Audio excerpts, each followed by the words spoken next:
So we just got the pump turned on now. We're going to change this to a double-sided irrigation system because we still have some soil-based crops left that we have to harvest before we switch over to this new system.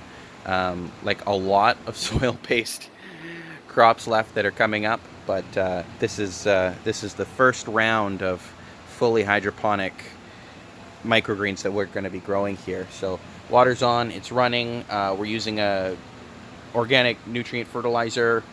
And so we've got the pea shoots, which were they were a little bit of a slow germination as far as pea shoots go. Usually they're super fast. The broccoli absolutely loved it, and you can see how densely we overseeded these trays just as a test to kind of get an idea. So each one of these is a different weight in seeds, and from thinnest to thickest, and we wanted to see if we could actually intentionally get mold. So we didn't. These trays were stacked for like 8 days, which was a really slow germination period. A couple of them dried out, but most of them stayed moist, and these are the only ones that actually dried out of any of them. So they're obviously taking up more moisture, but yeah, as it looks right now, they're still all doing really well. We just got to make sure that everywhere the water is flowing, it's coming in contact with the fiber mat, because through capillary action it will just soak through the rest of the mat.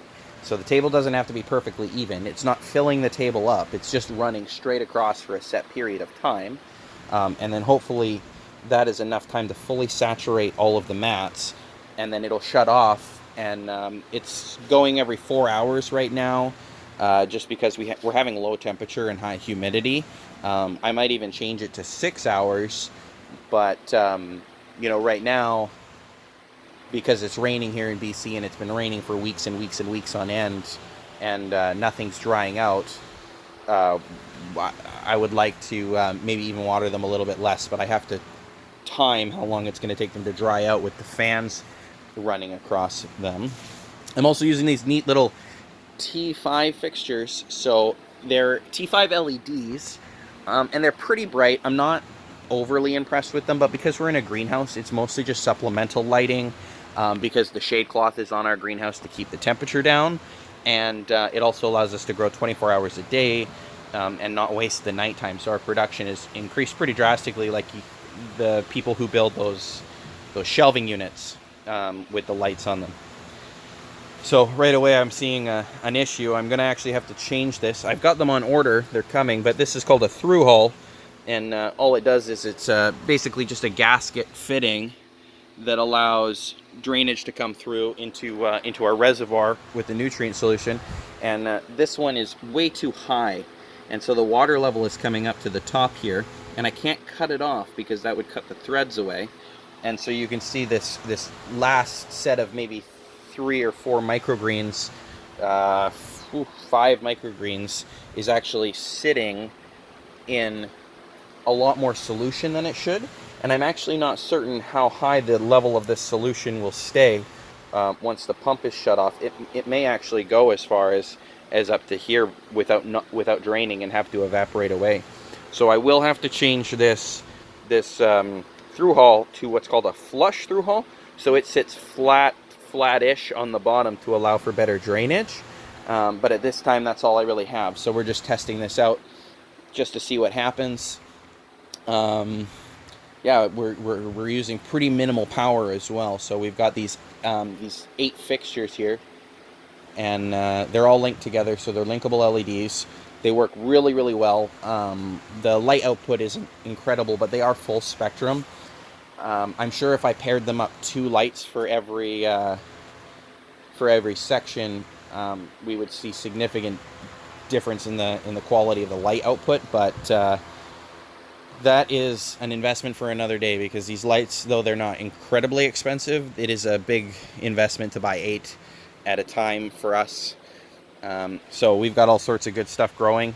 I've just watered a little bit here, so a lot of stuff's a bit matted down, but we've got the pak choi broccoli. This is like a wheatgrass, but it's a barley grass, so it's a little bit more bitter than wheatgrass. Nobody ever buys it. I don't know why I grow it.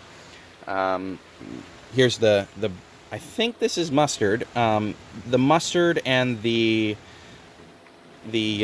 pak choi have almost identical leaves, and the only way to tell them apart if you get them mixed up is to try one, because the mustard is very spicy. This here is going to be our pea shoots. More mustard or pak choi. Definitely pak choi. Not spicy at all. So I don't know about you guys, but I always struggle to grow this chard. I don't know why. Maybe it's just old seeds, poor germination rate. No matter what I do, this chard just, that's all the chard that I got out of this entire tray, and I can't do anything with that. So this tray is basically toast.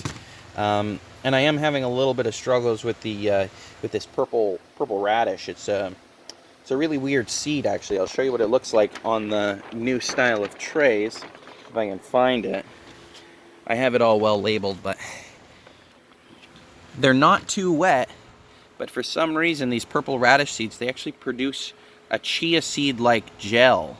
And they almost look like they're molding when you put them in here. And I kind of freaked out a little bit the first time I grew them, but it's a lot better now. I can see that they are, they're growing their first root, and the germination rate is there. But these have been in here since June 10th, and it's now the 15th, so we're talking like 5-day germination period for such a tiny seed. Very unusual to me. The broccoli, very quick. So these were on the 12th, 3-day, and they're already basically coming up. And in another 2 or 3 days, they'll be pushing the top of this tray off. It's going to get a lot quicker as summer comes along, because the temperature in here is very cold. So it's about 16 degrees, and it's just not warm enough for root growth. And I don't have the money to put giant heating mats down underneath my tray, so that's just silly. So we're just waiting for the temperature in here to come back up, and this horrible rainy weather to just leave British Columbia, leave us alone, and let us have some sunshine, because we've been waiting a really long time. So this one sat, they all seem to be getting a fair amount of the nutrient solution. The pump stopped running, so I'm going to let them sit for about 10 or 15 minutes and see if there was enough fluid contact with the mats for capillary action to fully saturate the whole thing. Obviously down here all of the mats are completely soaked, but we may have to run the pump for 25 minutes instead of 10 minutes just to make sure that this mat is wicking as much of the nutrient solution up for these plants as humanly possible. But anyways, that's the update. That's the system. It's pretty cool. And we built it pretty much on a budget. I mean, it's just regular OSB and some plywood and sheets of corrugated plastic silicone together with a $10 55-gallon drum bucket, and 55-gallon drum. We had to buy a pretty decent quality water pump though, because we're pushing that water pretty far. Like that's quite a ways for us to be pushing that water. And then plant prod organic fertilizer is what we use. It's a really high-end dissolvable fertilizer at 50% dilution rate to what the manufacturer recommended for daily feeding. So we're using a really super light fertilizer. We're not going overboard on it because the plants don't really need it. It just helps with weight by the end. If we use just straight water, these would all grow really well, but we're not going to use straight water, and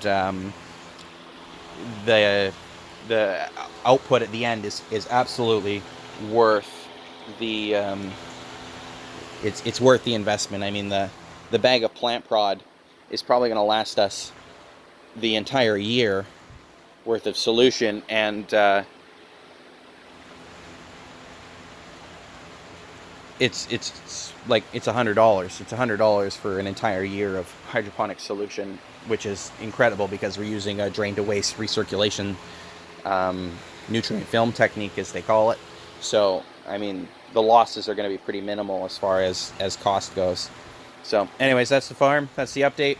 Changing over from soil to hydroponics. Let me know what you guys think.